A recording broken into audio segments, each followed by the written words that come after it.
I sit down with East Coast buddy and Central New York Stage Time Trivia owner Phil Farda and talk shop while answering 20 random general knowledge questions. This is Trivia with Buds.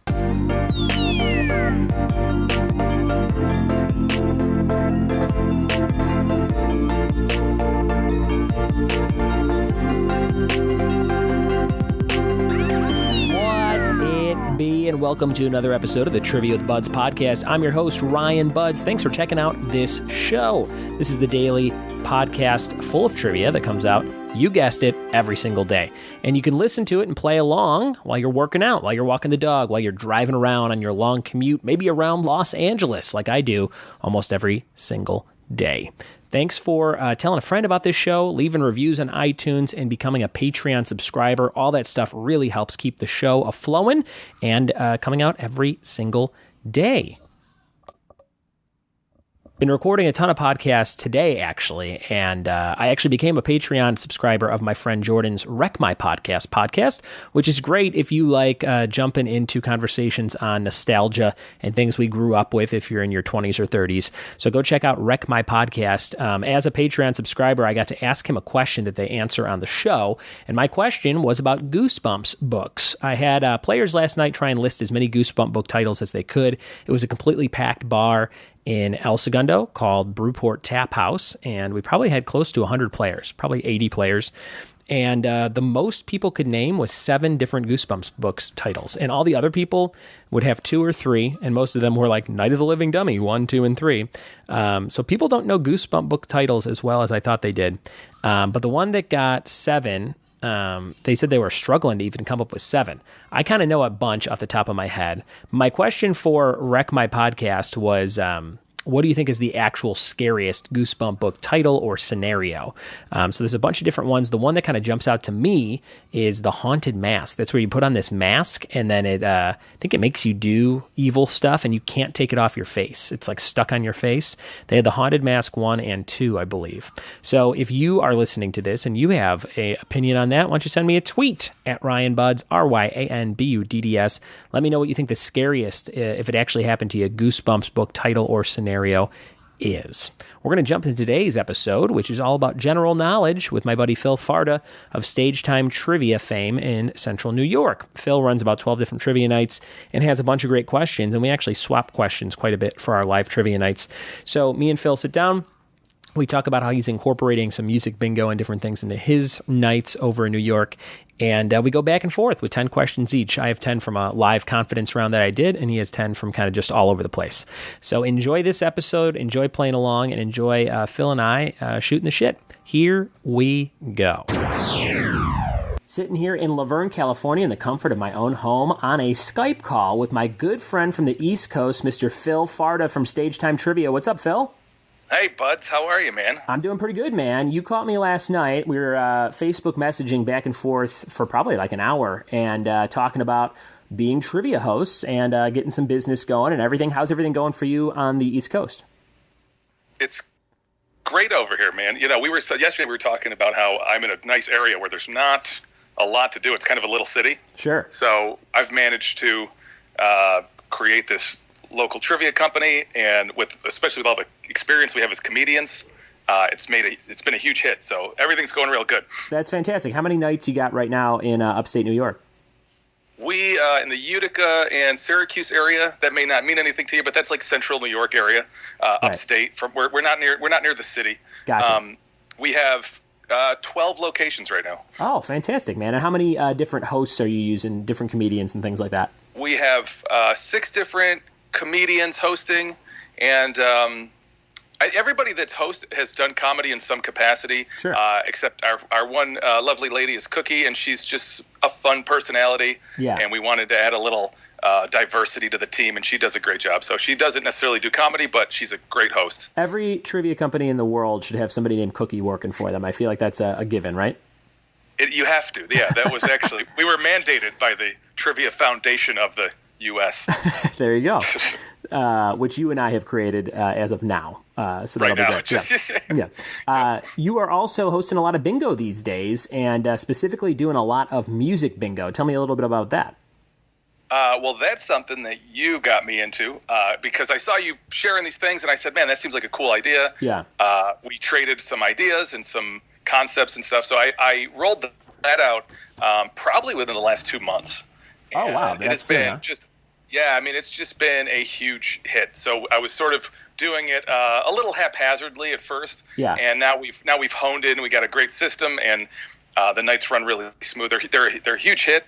Surprisingly, maybe not surprisingly, but with families, a lot of families come out with their kids, and the kids dance along and sing, and it's interesting because I never really looked at that approach as like appealing to families, but sure. We're in bars, and usually the night sometimes it can get a little raunchy or a little blue. Yeah, definitely. And in this case, this is a fun way to expand the service with a more family friendly thing, and it's just more appealing.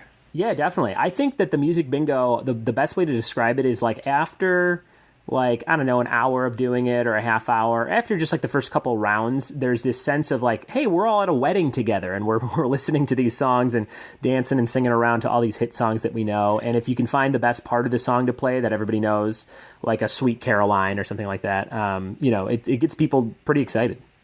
Completely agree. Yeah. And I even went, Will Phillips, my partner, and we went to the next town over to play this because nobody was doing it here, which is great for us. But we went to the next town over. We played with a DJ that was running this, and same feeling. It was super fun. But the longer we played, once you get like 2 or 3 beers in you, it becomes a lot more fun. So by the end of the night, I mean, everybody's just dancing and singing along. Yeah.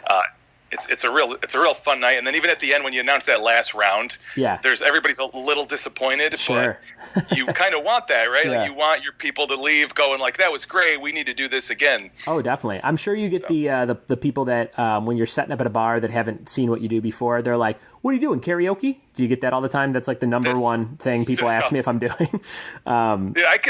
I could be setting up like a table with precious stones or something. So it's like, they're like, yeah, you setting up karaoke, pal? Like, yeah. Yeah, and they always ask like they either are very excited about the possibility of karaoke, or they're like, I hate karaoke and I'm ready to really give you some mean looks. You know what I mean? It's one or the other. And either made their night or ruined their night. Exactly. But when you're doing these sing along bingo kind of nights, it's almost kind of like you said, after 2-3 beers, it almost kind of ends up being a little bit of karaoke, but you don't have to like sit through terrible singers and just be focused on the singing, which is great. Yeah. The crowd participation is awesome. And as a host, I don't know if you do this, but I try to like, if I see a song coming up that I know, like Sweet Caroline, something that people are going to just totally crush, I'll make a big thing out of it. Like, all right, this next one, we're all singing, and I'll try to get everybody on board, and then you can drop the music out and get the whole bar going a cappella. I have a little quip about almost every song I play after doing it for so long, and I use you're hosting bingo on more of a weekly basis at the same places, so I'm sure you're using a lot of different playlists, but a lot of my bingo nights are monthly out here, and they're usually different crowds, so I have like probably 5 or 6 different playlists that I use, but for the most part, it's a lot of the same songs, and I found that the just hit songs in general people love. But like I have the song "Feel Like Making Love" by the song "Afternoon Delight" from Anchorman. I'll play that song, but before I start, I say, "Hey, this is a song about something that doesn't exist once you have kids." And then people I'll play the song, and then like 5 seconds in, all the people with kids will be like laughing and chuckling to themselves. But yeah, I think that's kind of the fun part for us as comedians, to try and come up with little lines or on the fly type stuff to do while you're playing these songs for people.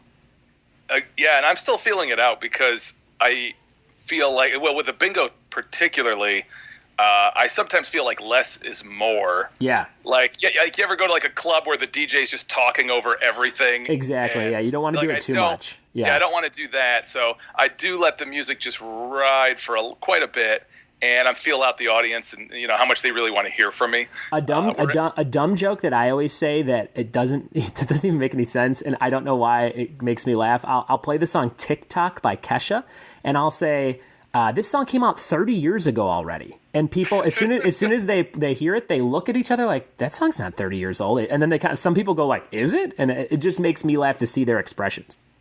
It's like there's a whole dispute. Yeah, it's just like, is this song 30 years old? There's no way. All right. Well, is it a cover? Is it a cover? Wait, did she cover this? Is this a song by the Police? All All right, so we're going to jump into some trivia. You have 10 random questions for me. I have 10 questions for you. We've done this once or twice before and haven't had you on it in a bit, especially since I've been doing the show daily. So I said I got to get Phil on, and let's see who gets more out of each other's questions. How about that? I love this because I also just printed out. This is a game that I'm going to be running tonight. Very cool. And obviously this episode's going to air, after this, but I am going to run this tonight, so I haven't even seen these questions yet. I don't know what to expect. Here we go. Let's see how we do it. This is the first question on my side for you, Phil. Let's see if you know it. Again, these are 10 questions from a thing I do called the confidence round. If you've played live trivia with me, they're usually a little bit tougher, and there's no set category, and you'd be writing down all your answers, then ranking them 10 to 1 based on how confident you are in the answers being right. You can only use each number one, so if you got these all right at one of my live nights, you would score 55 points, which is the highest you could score all night. So just keep that in mind, and here we go. Question number 1. On June 16th, 1858, who gave his House Divided speech in Springfield, Illinois? I'm going to say one of these guys who signed the Constitution. You sure? That's where I'm narrowing it down. But, June 16th, 1858, who gave his House Divided speech in Springfield, Illinois? I'm going to say this guy's first name is John. Okay. And is John Adams, is that a person? I'm going to say John Adams, and I would give that about 2 points on the confidence. Very good. The answer, Abe Lincoln. Abe Lincoln, House Divided in Springfield, and then a little bit later than 1776 with 1858. But I've heard of him. Yeah. I guarantee I'm not going to get most of your questions right. So let's see. We've had this conversation about how, even if you run trivia, I don't know shit. I don't know anything. I am one of the, just an ignorant American. Sure. I don't barely know our history. So if it's not the pizza delivery boy in Ninja Turtles 2: The Secret of the Ooze being named Kino, I don't know it. So, all right, here's question 1 from you, Phil. Question 1. What is the pizza boy delivery's name? His name is Roulette. Next question. This is from our general knowledge round. We open up all of our stage time trivia nights with 4 general knowledge questions just to kind of lube you up and get you ready. So this is from tonight's question. And correct me if I'm wrong, you guys also all host shirtless, isn't that right? We do. Yeah. Very good. It turns out that for some reason our female host, Cookie, has the most incredible attendance. Her nights are wildly popular. Cookie's doing pretty well. Yeah. So this is a question from our general knowledge round. What clothing retailer opened its first store in 1977 in Palo Alto, California? Is that how you say that? Palo Alto, California. Clothing retailer, 77. Yep. I'm going to say it's one of these kind of trendy young stores. I know Abercrombie & Fitch, it's been around for 200 years somehow or something. So it's not that. I'm not going to say American Eagle. I'm going to say H&M or maybe Urban Outfitters. Those are the 2 I'm going with the California locale. I'm going to say H&M. And so the correct answer has neither of those letters in it. Okay. The correct answer is Victoria's Secret. Very good. I was thinking more all types of clothing. Although Victoria's Secret does have a lot of stuff now, not just sexy stuff. They have sleepwear and things. I should have known. Sweatpants. Yeah. We're both O for O. So let's see how we do. Here's question number 2. A kleptomaniac could be accused of having sticky what? I'm going to say I know that a kleptomaniac they steal. That's right. Things because I am one. I'm going to say sticky fingers. That's right. Fingers. You got it, Phil. Here's a good one about. Well, this is a little morbid, but in 1979, so 2 years after Victoria's Secret opens. Yes. In 1979, 11 people were crushed to death. Oh boy. At a Cincinnati concert featuring what rock band? Oh, I feel like I've heard about this too. Okay, 79. No, 79. Crushed to death. I'm going to say Kiss. Was it a Kiss concert? It was not, but that's a good guess. It's The Who. The Who. The Who. And I don't know the whole story. This is just, again, I'm seeing these questions for the first time. I'm reading these to you as I see them. So I heard the band Kiss had that gig booked that night, and then The Who took it from them, and then the band Kiss came and just pushed a stage over. That's exactly what I read on Wikipedia. Yeah. I put that on there earlier today. Nice job. All right, here's number 3. What water landmark did acrobat Charles Blondin, Let me move a thing so I can read this easier. What water landmark did acrobat Charles Blondin cross on a tightrope in June 30th, 1859? All right, 1859. So crossed on a tightrope, water landmark. Yeah. Well, I could tell you right off the bat, I have no clue, but I imagine it's some kind of a lake or maybe some kind of a running body of water. I'm going to give you a hint that it's not too far from you. Oh, okay. Oh, I wonder if that's like in the Adirondacks. I wonder if it's up north. Oh, all right. Listen, I think that hint is everything I needed to take a guess here. Yeah. I'm going to say Niagara Falls. And you were right. Nice job, Phil. Yeah. Niagara Falls, Charles Blondin crossed it on a tightrope back in 1859, just 1 year after Abe Lincoln gave the House divided speech. That's awesome, dude. And then from here, it's only you can get to Niagara Falls in about 3 hours. Oh, fantastic. Have you been there a million times? Just once, Okay. oddly. I am really just a small town guy. I've never been there myself. I've actually never been to New York at all. This is a popular thing. So there's two sides of the Niagara Falls. One's Buffalo, New York, which is near us, which is about 3.5 hours. And then if you go over on the Canadian side, it's way more beautiful. It's like nice hotels and everything's beautiful. But on the Buffalo side, it's like a rundown ghetto. Really? So if you visit, make sure you go into Canada and enjoy the falls from the Canadian side. Do you know, are buffalo wings from Buffalo, New York? They are, yeah. That'd be actually a great trivia question. Yeah, there you go. The restaurant is still there, and I should know. I ate there last time I visited, but for some reason the name escapes me right now. But the name of the restaurant is still there, and people go there all the time to get the original buffalo wing. Yep. Interesting. All right, good job. It's your turn, right? It's on to me. So Yes. I gave you 2 general knowledge questions. We're going to move into, we do category rounds each night. So this category is called seconds. Okay.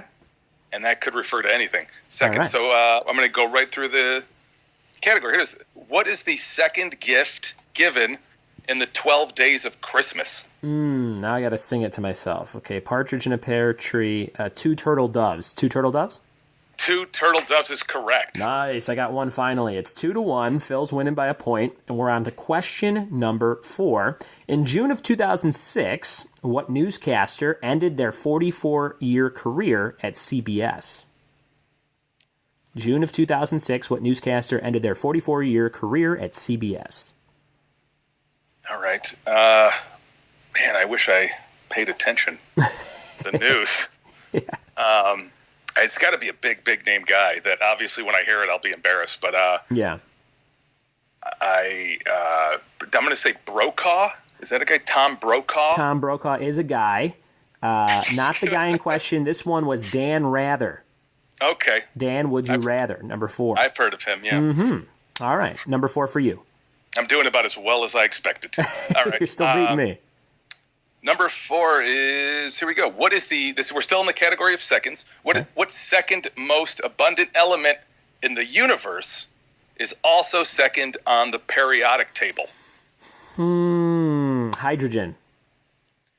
It does start with an H. You want a mulligan? Yeah. Second most abundant? H2O?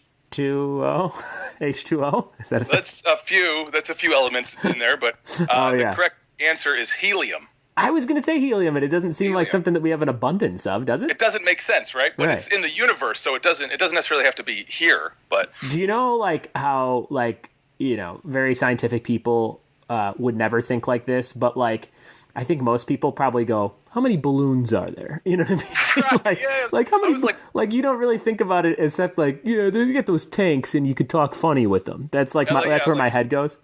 I was like, why don't we all talk funny? If this is the most abundant, we should all talk like that all the time. We should all talk like munchkins. That'd be great. Yeah. All right. Number 5, Andrea Sachs, assistant to the editor of a fashion magazine, is the protagonist of what novel by Lauren Weisberger? Oh, Christ. Andrea Sachs, assistant to the editor of a fashion magazine, the protagonist of what novel by Lauren Weisberger?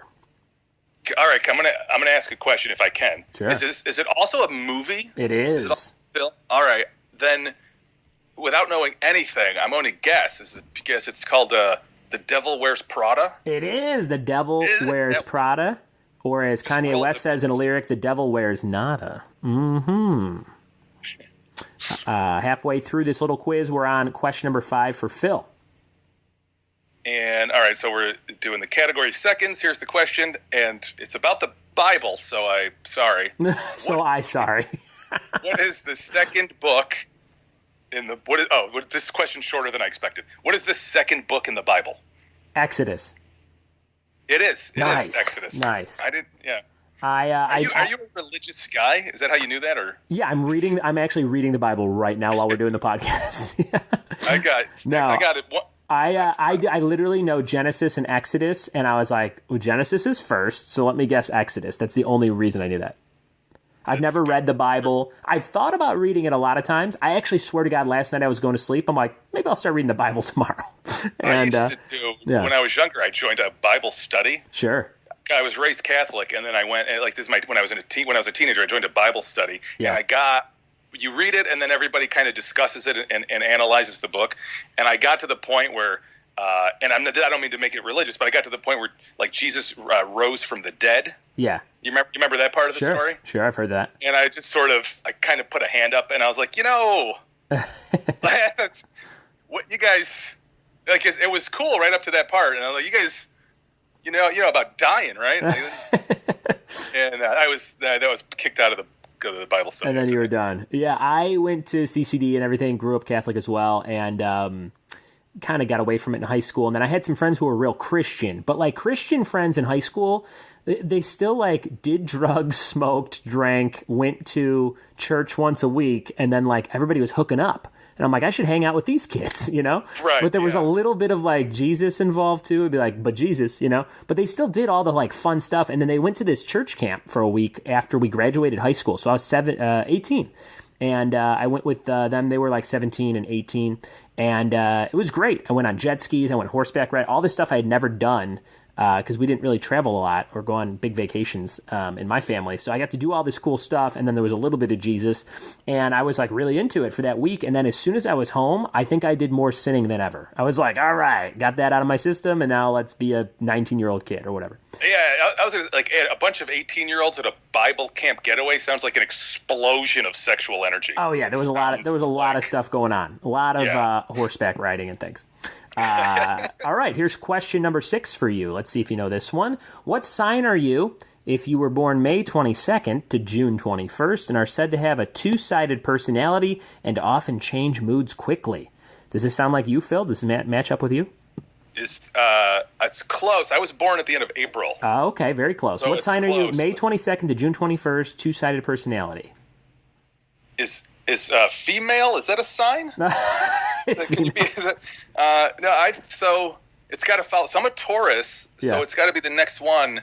And I regret not paying better attention. I got to be I'm just going to guess. I think is it Sagittarius? It's Gemini. That's the part of the two-sided personality. So Gemini meaning twin, I think, or something to do with twins. So Gemini. Gemini.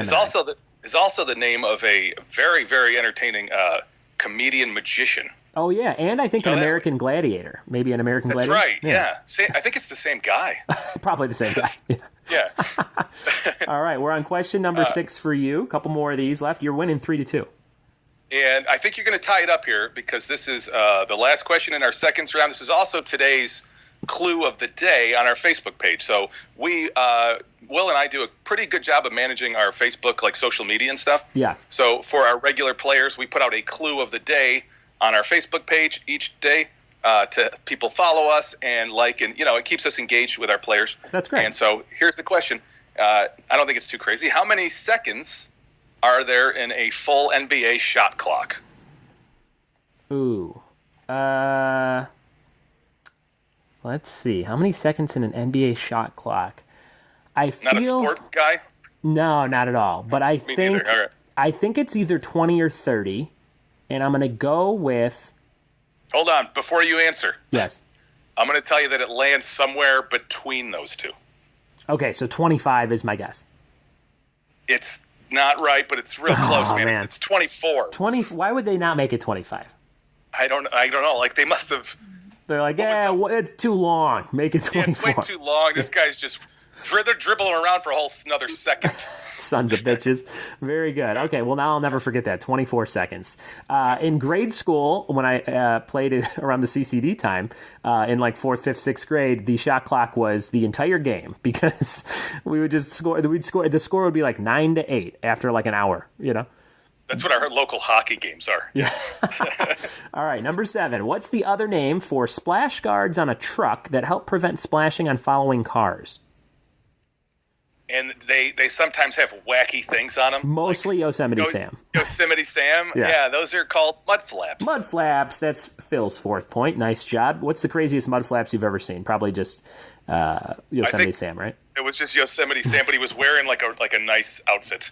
I think there's probably some trucker out there that has like they're like I'm gonna mash 2 things up, and it's like swinging balls that are Yosemite Sam's balls. You know what I mean? So it's like the balls in the back of the truck and in Yosemite Sam and just him hanging out. Number 7. What do you got? So we're gonna move on to let's see. Our next category on tonight's game is gonna be. Well, it's not a category, so we have. It's just I get 4 questions. All right. It's our mystery theme. And have you played that? Have you ever run that at one of your nights? Our mystery theme. I don't think I have. Is it like it's 5 questions and you're trying to figure out what they all have in common? Well, sort of. We hide little word clues in each question, and then each of the word clues will. That's right. Lend themselves to a theme. So it's a little tricky. If you haven't played, you got to play it a couple times. Gotcha. But I'm going to read you the 4 questions from our mystery round. If you somehow manage to pick out the clues, then you can get a bonus point for solving the mystery. Copy that. So here we go. This is question number 1. It's the first name of celebrities Quivers, Leach, and Williams. Ooh, Robin. Sure right. Yep. Yes. All right. And then, Robin Leach, was he the rich and famous guy there? Yeah. Champagne right? Wishes and Caviar Dreams. That guy. I think he's still alive. Yeah. Not for long. Here's a show about stuff you'll never achieve. Here you go, everybody. Enjoy. Watch people better than you. And then they had Cribs. Right, which is like our generation's lifestyles, the rich and famous. Yeah. There you go. Number 8 for you. Bionicle is a line of toys from what larger toy brand? Bionicle. I believe those are Legos. Yes, nice job. Lego was the correct answer. You got 5 to my 2, so you're dominating, Phil. What do Bionicles do? Is it like, you build it? It's like a cyborg? Yeah, Lego? I think they're like robots type things that you can build. Maybe they move around. Maybe you can control them with your phone at this point. I feel like it's that kind of thing. They sound fun. Yeah, there you go. Until you step on one. Yeah, and then your foot's gone for it. All right, here we go. Next question. I knew a guy that had he stepped on a Bionicle and then had to get a bionic foot. Did you ever hear about that? I've heard that. Yeah. Big time. All right. All right. So here's the next question. In the English language, the LET in piglet is what kind of suffix that's added to mean small or young? Man, this is tough. I think this is what kind of suffix? Yeah. So. Yeah, I'll read it again. In the English language, the LET at the end of piglet is what kind of suffix that's added to mean small or young. So you'd put the LET on other things to mean small or young. And it's a type of suffix? I don't think I know different types of suffixes. Right. This is like a very English language question. I'm going to say adverb. Is that correct?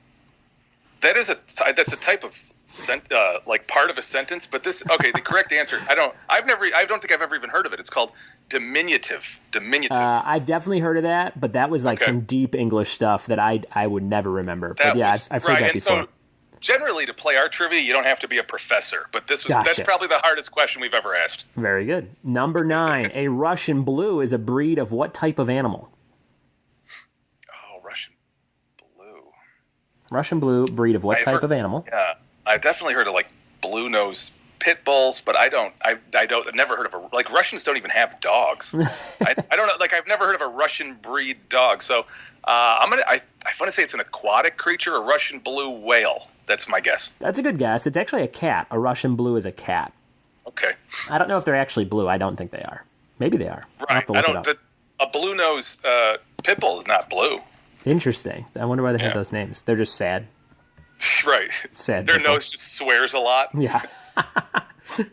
That's perfect. Number 9. Are we still on some sort of connection between your questions? So We are, diminutive and Robin are the first two.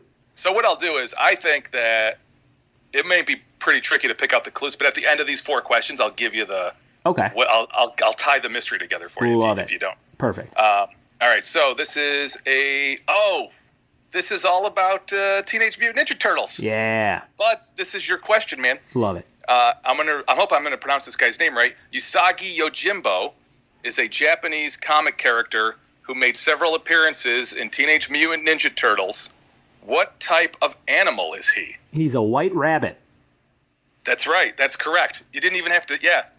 You didn't even have to blink. I knew that one just from I had the action figure as a kid. He's like a samurai white rabbit.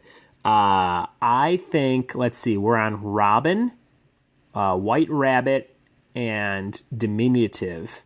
If I had to take a guess right now, I think there's oh, no. Go ahead. Keep in mind that the clue can also be in the question. It can be in that's the even wording tougher. of the question. That's tougher. Okay, I'm not going to take a guess then. Here's your number 10, this last question. Close. You're on the right track. Okay. This is number 10, last question for you. On what continent would you find Uruguay? Oh, God damn it. Geography to close it out. What continent? I don't even know where to find all the states. What continent would you find Uruguay? But there's only 7 continents, right? So that's right. I feel like I got a good shot here. It's probably not Antarctica. No, right, exactly. So we're narrowing down. It's not Australia. I'm going to rule that out. Mm-hmm. Uruguay, I'm going to say it's South America. It is South America. Nice job. Okay, 6 for you, Phil. You would have kicked ass on this round. I would have been all right if you had me on your team. And so here we go. This is the last. I'm going to read you the last question in our mystery theme round, and you're on the right track because you were right with 2 out of your 3 clues. Okay. So here we go. Last question. Now made by a company called Inglasco. Sorry, Inglasco with an I. Inglasco. Okay. Now made by a company called Inglasco. What piece of sporting equipment was originally made in Canada from frozen cow poo? Oh, God. Hockey pucks. That's right. Nice. I feel good about that. Right. All right. So my clues, my answers were hockey puck, Robin, diminutive, and white rabbit. I am going to say Lewis Carroll or Alice in Wonderland. Is that somehow the theme of these 4 things? You are so on the right track. So the clues. So Robin and Rabbit were clues. Those were the 2 answers. The other clues were found in the questions. In question 2, it was the word piglet. Oh, and then cow. And then, cow poo.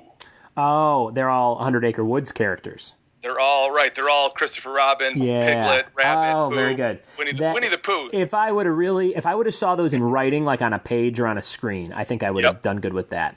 Nice job, man. Those were great questions. You beat me 6-3, and that was awesome. Thanks for taking the time to do that. Where can people find more about Stage Time Trivia and where they can play in New York? Yeah, absolutely, man. You can find us online. Go to stagetimetrivia.com. That's a website if you'd like to play our game or host our game. It's available for anybody, whether you're an individual or if you're a bar or restaurant owner. Yeah, and if you're a trivia host, you guys provide like a subscription service where you can use you can download like your packets of questions for the week. So that might help you out. People like my friend Jim Fields in Nebraska, if you're looking for trivia questions, you might want to look at Stage Time Trivia. Absolutely, yeah. So we started. If you're a trivia host and if you find yourself spending, let's say, hours a week writing your content, building a cool game, we do all that for you. So for a very nominal cost, we will provide you with the handout rounds, all the questions, the whole format. It's very cool. And if you enter the promo code BUDS, you're going to save $10 off that every month. And so if you enter that, just go check out the website, stagetimetrivia.com. There's a free game there you can download and see the whole format. We got games running in, there's a bar in Virginia that runs us, and then we're in 12 different locations around upstate New York here. That's awesome. Phil, thanks so much, buddy, and I hope you have a great rest of your week, and I'll talk to you soon. It's always fun, man. Thanks. Cheers. Boom. How'd you do on those 20 questions with me and Phil Farda? If you are an aspiring trivia host, if you need trivia questions or rounds for any reason, go to stagetimetrivia.com. Use that promo code BUDS, B-U-D-D-S, and save $10 a month off of subscription to all kinds of great content for your live event or party. Stagetimetrivia.com, and then enter the promo code BUDS, B-U-D-D-S. Thanks for listening to this show. Thanks for supporting all my trivia efforts. If you have anything coming up you need me for, go to triviawithbuds.com, click around, see what's going on, hit me up on the contact form, read some Yelp reviews, all that good stuff. I'm going to be putting out a bunch of more video content in addition to the daily audio podcast, so watch all my social media channels for tons of videos coming your way. Thanks for listening, thanks for telling a friend, and we'll see you tomorrow for more Daily Trivia. Cheers.